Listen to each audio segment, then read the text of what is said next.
Day 4, Problem 1. A person is 5.5 feet tall and casts a 12-foot shadow. At the same time, a nearby tree has a 84-foot shadow. Part A, sketch a diagram. This horizontal line can be the ground. We need a person, and so I'm not a good artist, so for me, a little stick figure will have to be my person. And then there's a nearby tree. And so here is my nearby tree. Now, for there to be shadows, there has to be a sun. And we can draw the sun anywhere we want to, but just to make things pretty straightforward, I'm going to put the sun up here to the right. And if the sun is to the right of objects, then their shadows are to the left of those objects. And so for the person, I'm going to draw a small right triangle, a 9-degree angle here. The person is 5.5 feet tall, and its shadow along the ground is 12 feet. Now for the tree, I'm going to draw a right triangle that is similar to the right triangle that I drew for the person, a 9-degree angle in this corner, and for the height of the tree, the variable x, and for the length of the shadow, 84 feet. So here are two similar triangles that we can use to find the height of the tree. Part B talks about using a proportion. That is an equation that has a ratio on the left side of the equals and a ratio on the right side of the equals. And let's create these ratios, starting with the person. The person is 5.5 feet tall and has a 12-foot shadow. So we're creating a comparison between the height of the person and the length of the shadow for the person. We can make a similar comparison about the tree.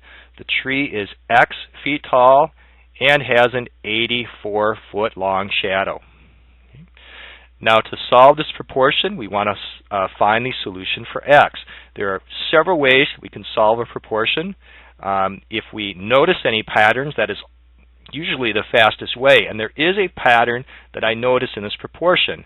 It's not really something obvious to me when comparing the 5.5 to the 12, but the pattern I notice is when I look at this denominator and this denominator. I see that 12 times 7 creates 84.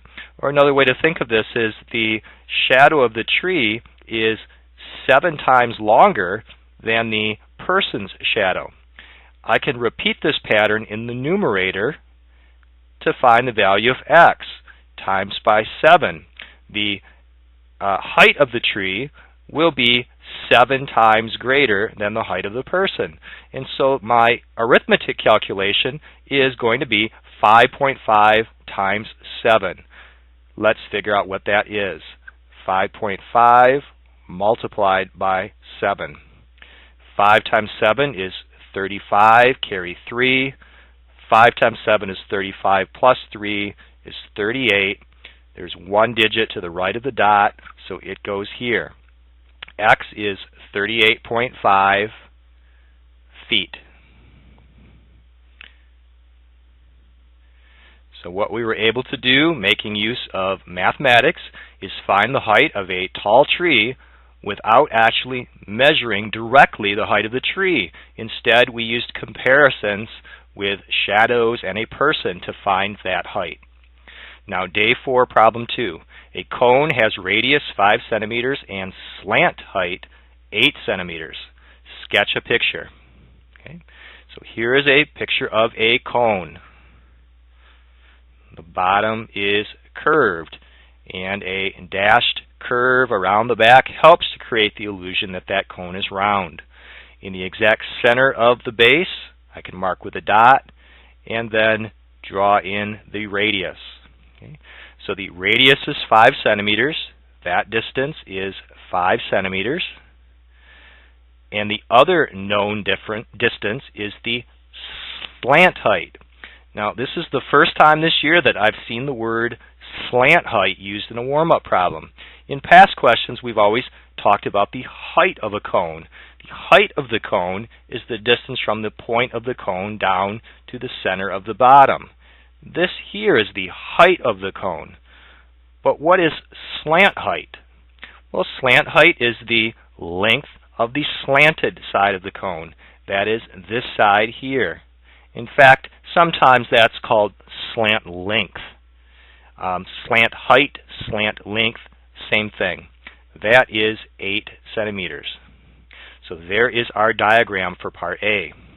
Now in part B, use the formula S equals pi times r times L plus pi times r squared to find the surface area. And we're given the hint that the variable L represents slant height. You might wonder why is the letter L used for slant height, but remember that sometimes this is referred to as slant length. Length starts with L. It makes a little more sense then. So write that formula, pi r L plus pi r squared. The pi r L portion of the formula finds the surface area of the side part of the cone that wraps around, and the pi r squared finds the area of the circle. Well, where is the circle on the cone? Well, it's that bottom, the base of the cone. Okay? So to use this formula, we're going to substitute for the symbols. 3.14 for pi, 5 for radius, 8 for slant height, 3.14 for pi, and 5 for radius. Okay. Now, 5 times 8 is 40. Let's go 3.14 times 40.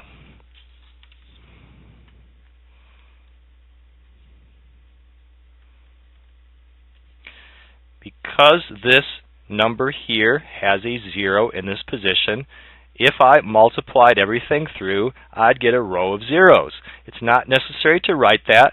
Let's just jump ahead to the second row by starting it with 0. 4 times 4 is 16, carry 1. 4 times 1 is 4, plus 1 is 5. 4 times 3 is 12. There are 2 numbers to the right of the decimal point, so we need to put the decimal point here so that there are 2 numbers to the right of the decimal point. This is 125.6.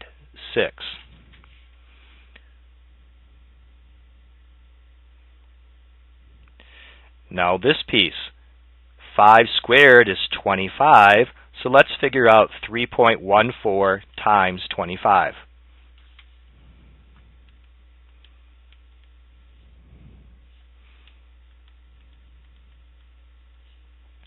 Four times 5 is 20, carry 2.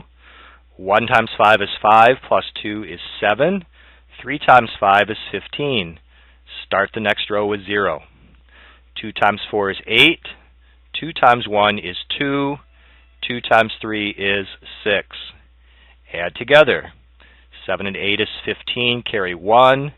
5 plus 2 is 7, and 1 is 8. 1 plus 6 is 7. 2 numbers come to the right of the dot, so let's put the dot here. 78.5.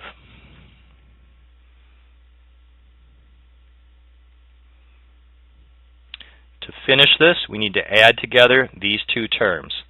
So 125.6 plus 78.5. 6 plus 5 is 11. Carry 1. 5 plus 8 is 13, plus 1 is 14, carry 1. 2 plus 7 is 9, plus 1 is 10, carry 1.